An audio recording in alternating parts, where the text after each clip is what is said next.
Right. That's a little helpful hint. They'll go, well, what happened? Well, she told us something really good. All right, if you want to be drunk. Okay, so now, okay, we have to start. No? Don't I look great in person? I know. I made a deal with the devil. And anyway, I'm happy that you're here because I know that you could, spend your money any place. Thank you. But trust me, you're so lucky you're spending it here. I'm not bullshitting you at all. I would tell you if it wasn't very good. Probably not, but I would tell you something. But no, you're just lucky. It's going to be really good and you're going to like it because I know what you like.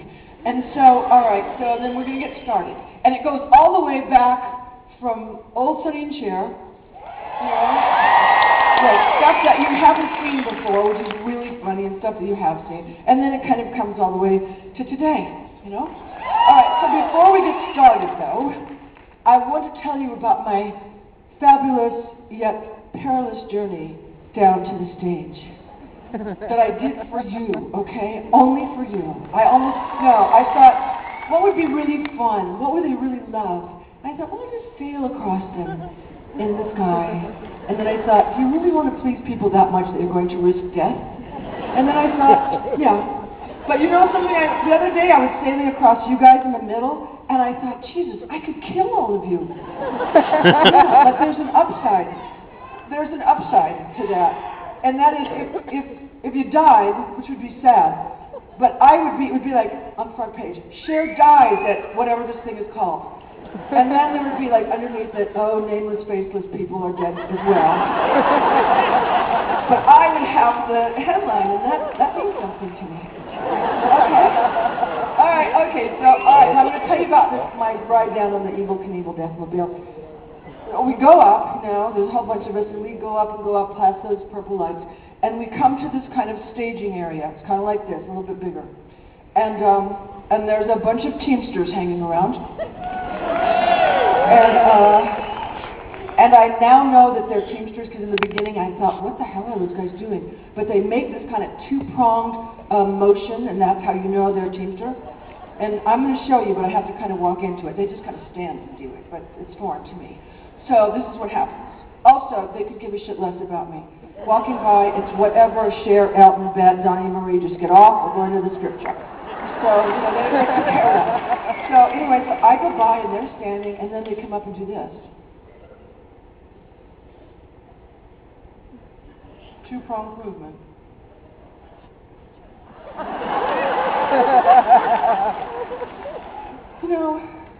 I'm thinking, I've never had to do that. Never. It's like, hi, what's happening? Never had to go, but I think it has something to do with swingage. That's my theory on that. So that's, And I also think it has something to do with joining the union, because I think you have to go to the union house, and you go in front of a panel of guys, like either 3 or 5, I'm not sure which, and you go up and you're real excited, and the guy goes, the head union man, goes, can you do the movement? And you go, yeah. And you go, okay, do it, come on. So you go, okay.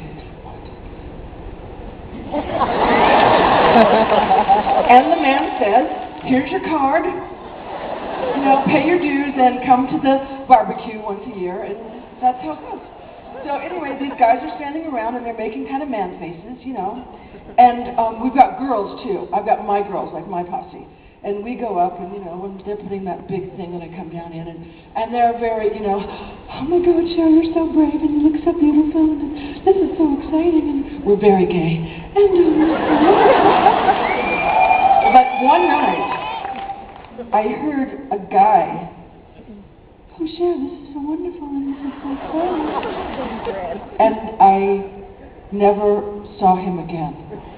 Because, the union guys killed him, the Teamsters killed him. And he's someplace in the desert, because that's where they dump other bodies. They do, I'm like, oh shit, I have to go back there with him. Anyway, so they're in the desert. So anyway, go back to the Deathmobile. So okay, I'm getting in it, and they're strapping me in. It's like bullshit little Barbie thing, I can just fall off, cheap thing. And, but I have to like pull myself together, so I'm getting very zen, and it's like, see the Deathmobile, be the Deathmobile, you know, I'm all into that. And the first week I was so frightened that I thought that I heard Hal, the computer from 2001, talking to me. And he said, "Good evening, Cher. You look lovely this evening.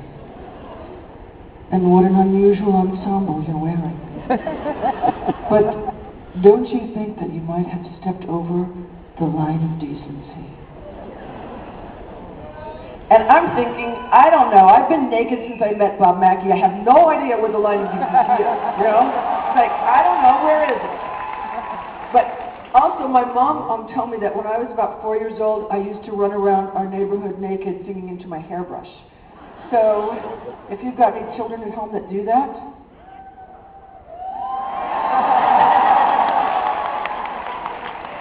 oh my God, look at me from behind! How cute is that? All right, be honest, okay? Does this headdress make my ass look big? I don't know, there's a lot of it there, and I'm not sure. Well, I have these beautiful little things. I like these, so I'm not getting rid of those. But I just don't know how it's... I'm not Hey! sure. Hey, Cher! Hiya, sweetie! I'm back! My God, Laverne! Look at you. Laverne, I haven't seen you in what, 30, 35 years? Yeah, and I don't look a day older. Well, what the hell happened to you? What do you mean, what happened to me? I mean, look, I follow the 3 golden rules on how to stay young and sexy, and I only date preschoolers now. And, all right, so if you're talking about the show, maybe you could have made it better, but I did the best I could, okay? You may be circling the drain, dollface, but now I'm here to help you make your big comeback. I remember when I opened for Wayne Newton. I remember one night with Frankie. Actually, I remember one night with the entire Rat Pack. Oh, Sammy. Ladies and gentlemen, Laverne.